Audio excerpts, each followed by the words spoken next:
नाजरीन, कल से पाकिस्तान और साउथ अफ्रीका के दरमियान ओडीआई सीरीज़ स्टार्ट होने वाली है और अभी रिसेंटली हम साउथ अफ्रीका से 2-0 से हमें एक किस्म का वाइट वॉश हुआ, क्योंकि तीसरा T20 मैच बारिश की नज़र हो गया और मेरा ख्याल है कि अगर वो मैच होता तो शायद हम वो भी हार जाते। जिस तरह की हमारी T20 टीम का कम्बिनेशन बना हुआ है, जिस तरह की कप्तानी हो रही है और जिस तरह का कप्तान परफॉर्म कर रहे हैं। आपको याद होगा कि मैं हमेशा से कहा करता था कि मोहम्मद रिजवान को कप्तान ना बनाए। जब बहुत से लोग ये बात करते थे कि पाकिस्तान क्रिकेट टीम के पास सिर्फ एक चॉइस है कप्तान बनाने की और वो मोहम्मद रिजवान है, तो आप मेरे पिछले काफ़ी वीलॉग उठाकर ये देख सकते हैं कि रिजवान को क्यों कप्तान नहीं बनाना चाहिए था। मैं उस वक्त भी ये कहता था और आज मेरी ये बात प्रूव हो गई कि जब कोई बंदा कप्तान बनता है ना, असल में हमारे पास 3 स्टार थे एक टाइम पे। आप देखें कि शाहीन शाह अफरीदी, बाबर आजम और मोहम्मद रिजवान, ये तीनों जो वर्ल्ड की ओडीआई टीम बनती थी, T20 टीम बनती थी और टेस्ट टीम बनती थी, तीनों में इन तीनों का नाम था। बाबर आजम का नाम था ओडीआई में, शाहीन का नाम था T20 में और रिजवान का टेस्ट में नाम था। यानी कि हमारे पास 3 स्टार हुआ करते थे। शाहीन शाह अफरीदी इंजरी के बाद ख़त्म हो गए। आप देखें ज़रा how fast the time flies. Shaheen Shah Afridi को जब से इंजरी हुई वो वापस उस रिदम में वापस ही नहीं आए।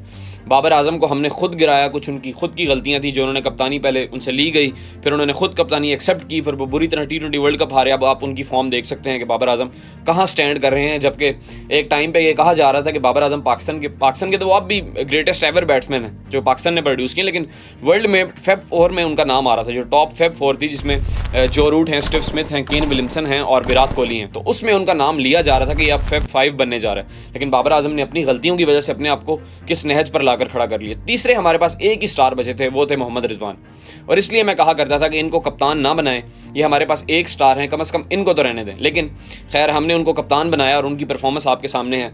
हम ऑस्ट्रेलिया में वाइट वॉश हुआ, हमें 3-0 से। गालिबन आखिरी T20 मैच जो था वो रिजवान ने खुद अपने आप को ही ड्रॉप कर दिया और सलमान अली आगा को कप्तान बना दिया। सलमान अली आगा वाली डिबेट पर बाद नजर आते हैं, लेकिन उस सीरीज़ में ये हुआ। फिर जिम्बाब्वे में रिजवान को एज अ कैप्टन भेजा नहीं गया,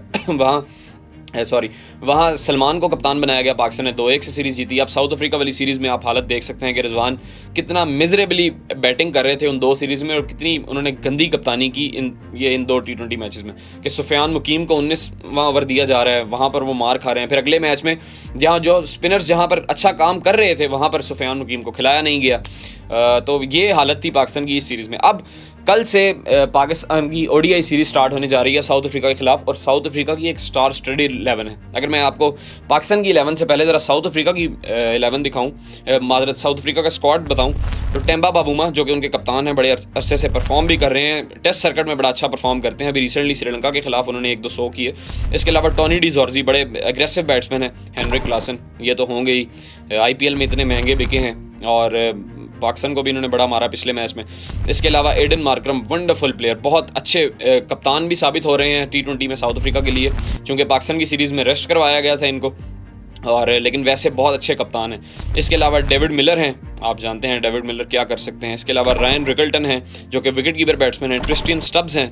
रसी वंडरडूसन हैं जो कि इनिंग्स को लंबा लेकर जाने वाले बैट्समैन हैं। इसके अलावा मार्को येंसन, मुझे ये प्लेयर पर्सनली बहुत अच्छे लगते हैं। उसकी वजह यह है कि इनकी बैटिंग भी बड़ी तगड़ी है, बड़ी अच्छी पावर हिटिंग करते हैं, और इनका कद जितना बड़ा है उसकी वजह से ये लेफ्ट हैंड बॉलिंग भी बड़ी अच्छी करते हैं, बड़ा स्विंग होता है इनका।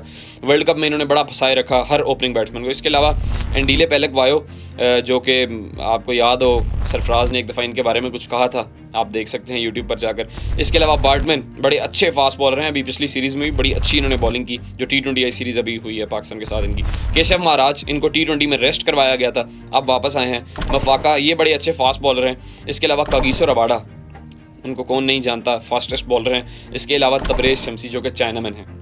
तो ये एक स्टार स्टडेड स्क्वाड है साउथ अफ्रीका का। अभी जो T20 सीरीज़ में साउथ अफ्रीका का स्क्वाड खेल रहा था वो बड़ा एक वीक स्क्वाड था, क्योंकि उन्होंने अपने मेन 5-6 प्लेयर जैसे कि एडन मार्करम हैं, इसके अलावा तबरेज शमसी हैं, केशव महाराज हैं, रबाडा हैं, इनको रेस्ट करवाया गया था पाकिस्तान की T20 सीरीज़ के लिए। मैं आपको हमेशा से कहता हूँ ना कि पाकिस्तान जहाँ भी जाता है वीक टीम अनाउंस कर दी जाती है आगे से, और पाकिस्तान में कोई टीम आती है तो वो भी वीक टीम आती है, यानी कि हमें वर्ल्ड क्रिकेट में कोई इज्जत देने को राजी नहीं है। तो अब साउथ अफ्रीका के खिलाफ हमारी वनडे सीरीज़ है और स्टार स्टडीड 11 है साउथ अफ्रीका की। लेकिन पाकिस्तान की जो अब की ओडीआई टीम है वो पिछली ओडीआई टीमों से बहुत बेहतर है। पहले हम, आपको याद है, हम कहा करते थे कि पाकिस्तान की T20 टीम बड़ी अच्छी होती है क्योंकि हमारे पास पावर हिटर थे, हमारे पास आसिफ अली थे, शाहिद अफरीदी थे, अब्दुल रज़ाक थे। तो पाकिस्तान की शुरू से, जब से T20 वाला सिस्टम स्टार्ट हुआ है 2007 से, पाकिस्तान की हमेशा से T20 की बड़ी अच्छी टीम रही है।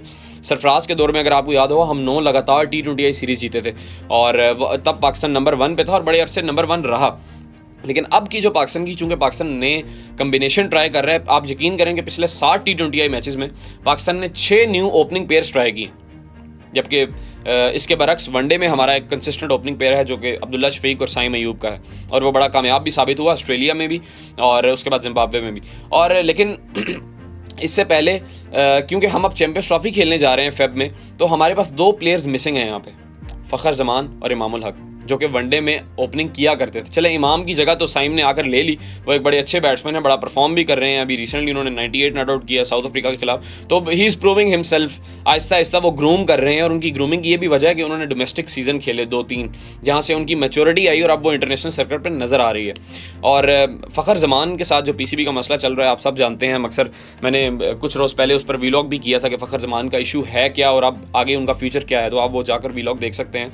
तो ये हमारी मैं समझता हूँ कि ओडीआई टीम T20 टीम से अब बेहतर है। अब जरा पाकिस्तान के स्क्वाड पर आते हैं। पाकिस्तान का स्क्वाड अगर आपको बताऊँ तो मोहम्मद रिजवान कप्तान है, अब्दुल्ला शफीक, ये मेजर चेंजेस जो T20 और गालिबन 2-3 ही चेंजेस हैं। पहली जो चेंज है वो अब्दुल्ला शफीक की, उसके बाद इब्रार अहमद T20 में भी थे, वनडे में भी हैं, बाबर आजम, हारिस रऊफ़, पुराने हारिस रऊफ़ वापस आ गए हैं T20 में, इतनी मार खाई उन्होंने आखिरी T20 मैच में। इसके अलावा कामरान गुलाम वापस आ गए हैं ओडीआई में, ओडीआई और टेस्ट में कामरान गुलाम का नाम है। मोहम्मद हसनैन, इनको T20 में चांस नहीं मिल सका था, लेकिन मेरा ख्याल है वनडे में इनको ज़रूर चांस दिया जाएगा। इरफान खान न्याजी, ये आहिस्ता आहिस्ता साइम अयूब की तरह टीम में अपनी जगह बना रहे हैं। दूसरे T20 मैच में इन्होंने 15 बॉलों पर 30 रन किए थे और हम उस टाइम भी यही बात कर रहे थे कि इरफान को थोड़ा सा ऊपर खिलाना चाहिए, ताकि इरफान एक हार्ड हिटिंग बैट्समैन और एक वाहिद बैट्समैन है इस टाइम पाकिस्तान टीम में जो हार्ड हिटिंग कर सकता है। अच्छा जी, इसके अलावा दूसरा चेंज ये है कि, तीसरा चेंज बल्कि, एक अब्दुल्ला शफीक अंदर आए हैं, कमरान गुलाम आए हैं। तीसरा चेंज ये है कि नसीम शाह भी वापस आए हैं। T20 में नसीम शाह को नहीं खिलाया गया था। इसके अलावा साइम अयूब हैं, सलमान अली आगा हैं। सलमान अली आगा, मैंने 1-2 वीलॉग पहले सलमान अली आगा पर बात की थी कि वो T20 के आपके सर्किट में फिट ही नहीं बैठते और आपने उनको वाइट बॉल का कप्तान बनाया हुआ है। ये हालत है और मैं हमेशा से यही कहता हूँ कि हमारे सिस्टम में बहुत सी गलतियाँ, प्लेयर्स में शायद इतनी ना हो। तो सलमान अली आगा वनडे और टेस्ट के बहुत अच्छे प्लेयर हैं, तो इनका नाम है वनडे स्क्वाड में। इसके अलावा शाहीन शाह अफरीदी हैं, सुफियान मुकीम हैं, तैयब ताहिर हैं। और तैयब ताहिर बेसिकली वनडे के ही प्लेयर हैं। अगर आपको याद हो 2023 का जो इमर्जिंग एशिया कप हुआ था, उसमें तैयब ताहिर ने 100 किया था। इंडिया के खिलाफ हम फाइनल जीते थे मोहम्मद हारिस की कप्तानी में।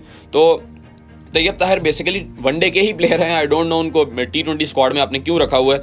हम यही तो करते हैं, कोई टेस्ट में परफॉर्म करता है, कायद-ए-आज़म ट्रॉफी में 4 डे में, हम उसको T20 में एडजस्ट कर देते हैं। कोई अगर नेशनल T20 कप में परफॉर्म करता है, हम उसको टेस्ट में ले आते हैं। तो तैयब ताहिर बेसिकली वनडे का ही प्लेयर है। अच्छा, इसके अलावा उस्मान खान पर बड़ा क्रिटिसिज्म हो रहा है। अच्छा, यहाँ पर ना उस्मान खान पे तो बात नहीं करते, चलें वो दुबई से आए हैं और वो अपने आप को ऐसे ऐसा प्रूव कर रहे हैं, ऐसे परफॉर्म नहीं कर रहे, लेकिन एक्सेप्ट द फैक्ट कि वो ऐसे ही प्लेयर हैं, वो ऐसा ही खेलते हैं, वो उनकी कोई ऑर्थोडॉक्स अप्रोच नहीं है, वो एक अनऑर्थोडॉक्स किस्म का बैट्समैन है, उसका यही प्लेइंग स्टाइल है, इसी प्लेइंग स्टाइल से उसने PSL में परफॉर्म किया, जिसकी वजह से वो आपको पसंद आने लगा। तो आप अगर उसका ये स्टाइल इंटरनेशनल में नहीं चल रहा, तो I think give him some time, इतना उस पर जल्दी क्रिटिसाइज आप ना करें। अब यहाँ पाकिस्तान एक ट्रिक मिस कर रहा है। आपने देखा कि साउथ अफ्रीका के स्क्वाड के लिए हमने साउथ अफ्रीका के टूर के लिए हमने 3 मुख्तलिफ स्क्वाड अनाउंस किए। टेस्ट में मेरा ख्याल है रिजवान की बैकअप पे आपको रुहेल नज़ीर को रखना चाहिए। उसकी वजह यह है कि वो टेस्ट के बड़े अच्छे विकेट कीपर हैं। रिजवान के बैकअप पे आपने किसी को रखना है टेस्ट में, तो आप उनको ज़रूर रखें, रुहेल नज़ीर को। यहाँ टेस्ट स्क्वाड में हसीबुल्ला का नाम है, हसीबुल्ला भी ठीक है, लेकिन रुहेल नज़ीर टेस्ट के बैकअप में आप ज़रूर रखें। इसके अलावा ODI में आप ये कर सकते हैं कि आप हसीबुल्ला को रख सकते हैं as a backup of Mohammad Rizwan. Hasibullah place is justified कि आप रिजवान के बैकअप में एक प्लेयर ऐसा रखें जो डोमेस्टिक सर्किट में परफॉर्म भी करता आ रहा है, पाकिस्तान A टीम के साथ भी है और वैसे भी अच्छा लेफ्ट हैंडेड बैट्समैन भी है। इसके अलावा T20 में आप उस्मान खान को रख सकते हैं as a backup wicket keeper के। वो अगर कभी रिजवान को रेस्ट दिया जाए या रिजवान इंजर्ड हो जाए, तो वो आपके पास बैकअप विकेट कीपर उस्मान की शक्ल में होगा। तो ये जनाब दोनों स्क्वाड का एनालिसिस था। मैंने कहा एक प्रीव्यू वीडियो कर ली जाए पाकिस्तान और साउथ अफ्रीका का, जो कल से वनडे मैच शुरू होना है। गालिबन पाकिस्तानी वक्त के मुताबिक 2:30 से 3:30 के बीच मैच स्टार्ट होता है, मुझे एग्जैक्ट टाइम अब याद नहीं है। खैर, पाकिस्तान की 11 क्या होनी चाहिए, इसके बारे में आपकी क्या राय है, कॉमेंट सेक्शन में ज़रूर लिखिएगा। बहुत शुक्रिया।